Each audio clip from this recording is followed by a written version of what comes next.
On ne peut parler de l'Algérie sans aborder la délicate question de la Kabylie. Cette région de l'Algérie où tout un peuple, les Berbères, lutte depuis des années pour protéger leur identité et leur culture. Cette Kabylie, c'est celle que défend avec sa plume le poète Karim Akouche.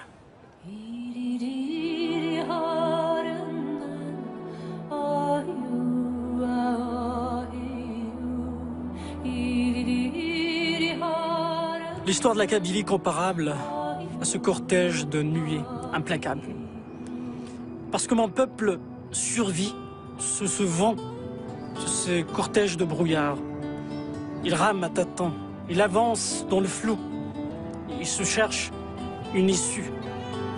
Mon peuple, c'est ce peuple qui refuse de disparaître.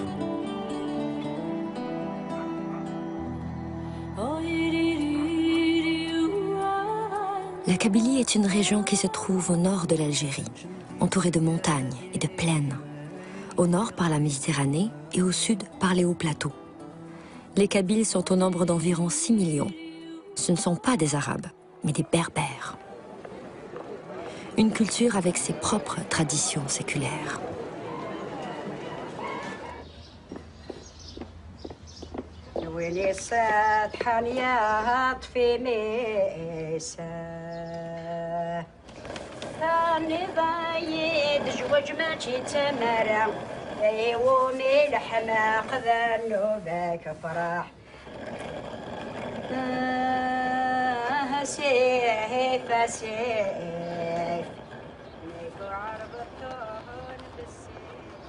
Karim Akouche est un jeune poète kabyle, romancier, dramaturge.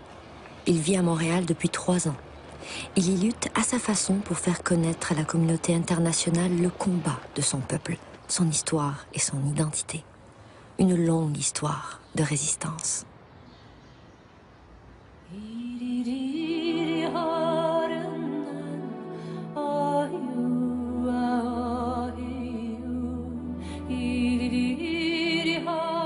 À la base, il y a un viol constitutionnel, historique, culturel, juste après l'indépendance, lorsque on a donc botté le cul aux Français en 62.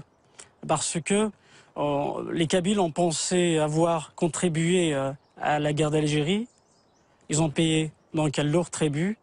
Il y a eu des milliers et des milliers de morts, mais il y a eu donc confiscation de cette indépendance. Et du coup, en 62, les Kabyles se sont retrouvés en marge de cette histoire, de cette Algérie qui venait de naître. En 1980, il y a eu en Kabylie ce que l'on a appelé le printemps berbère. Toute la population, artistes, étudiants, les ouvriers, les intellectuels sont descendus dans la rue pour réclamer avec force leur spécificité linguistique, leurs droits et leur identité kabyle, tout simplement. Ce que demandent les gens, c'est halte à la hogra, halte à la justice, halte à l'impunité.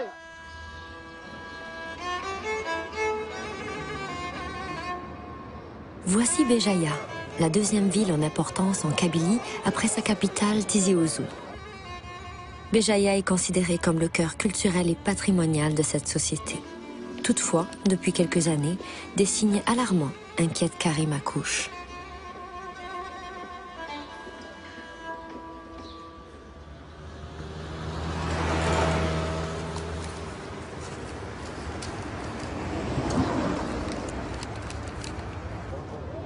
Moi, je suis pour une Algérie qui avance.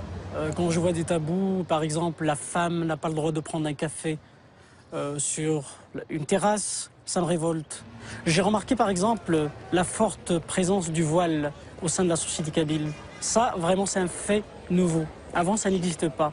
Donc, à mon avis, il y a une politique voulue par les autorités d'Alger pour détruire l'âme kabyle. Parce que les Kabyles, généralement, portent les robes kabyles, les tenues occidentales. Donc, il y a une volonté vraiment de détruire l'âme kabyle. Et cette crainte est aussi partagée par le mouvement des femmes kabyles. Le vide, je pense que le vide culturel, un vide politique a permis à ces gens-là de prendre de la place dans la société berbère. C'est une catastrophe. Nous, par exemple, pour la mixité en Kabylie, c'est une chose connue. On fait nos fêtes mixtes, on danse, on chante, on ramène la mariée, tout le monde la voit. Alors là, il y a des gens qui viennent maintenant voilés et qui vous disent on ne me prend pas en photo, on ne me prend pas en caméra, on ne doit pas chanter. Et ce qui est encore, ça risque de prendre encore plus d'ampleur parce que nos mosquées ont été changées par les animateurs des mosquées, les chirs des mosquées d'avant. Ce ne sont pas les mêmes que de maintenant. Ce sont ceux qui sont ici dans les universités islamiques, donc qui sont très rétrogrades. Donc vraiment, il faut tirer la sonnette d'alarme.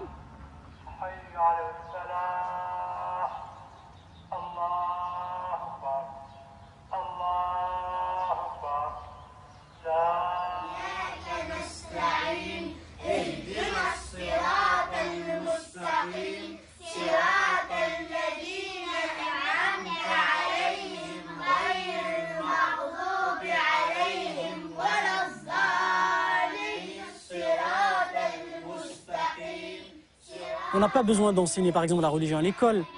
La religion, ça fait partie de la sphère privée. Il ne faut pas étaler ça au grand jour pour, c'est-à-dire essayer, je ne sais quoi, obtenir une place au paradis. Moi, je suis vraiment convaincu que tous les fanatismes se rejoignent. Moi, je l'appelle d'ailleurs l'islamisme radical, le péril vert, le fascisme vert. Donc, pour moi, tous les fanatismes se rejoignent.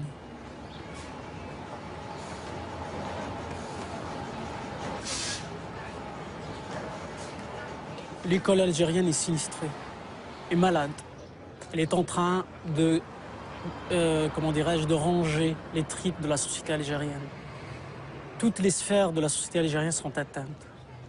Quand on trouve une phrase du genre « L'islam est un arbre, il ne vivra que lorsqu'il sera irrigué par du sang », dans un manuel scolaire, ça me fait craindre le pire.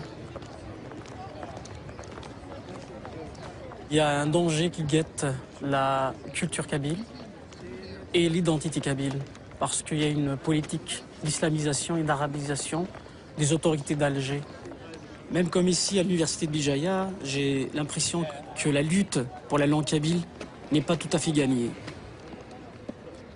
Personnellement, pour moi, c'est pas très important parce que c'est pas une langue avec laquelle on pourrait avoir un avenir, enfin personnellement. Mais il y en a ceux qui tiennent vraiment.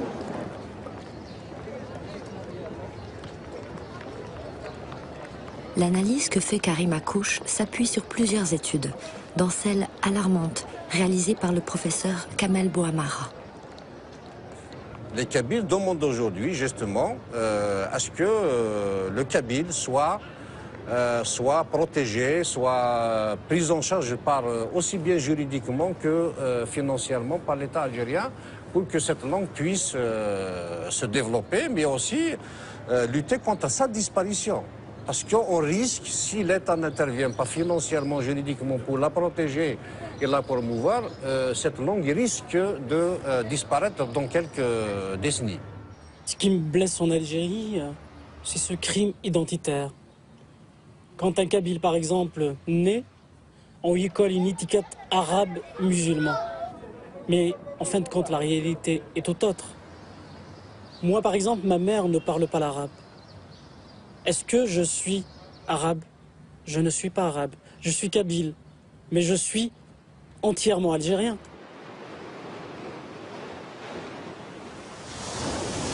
Un peuple qui n'a pas d'État est condamné à disparaître. Un peuple sans État va subir l'État des autres peuples. C'est pour cela que le peuple kabyle doit avoir son État autonome au sein d'une Algérie plurielle. Moi, j'ai dit quelque part que l'histoire ou le temps qui avance, qui cavale, ne fait pas dans la dentelle. Il saisit, il prend avec lui, il conduit avec lui celui qui combat, il traîne, il laisse derrière lui celui qui flanche, celui qui capitule.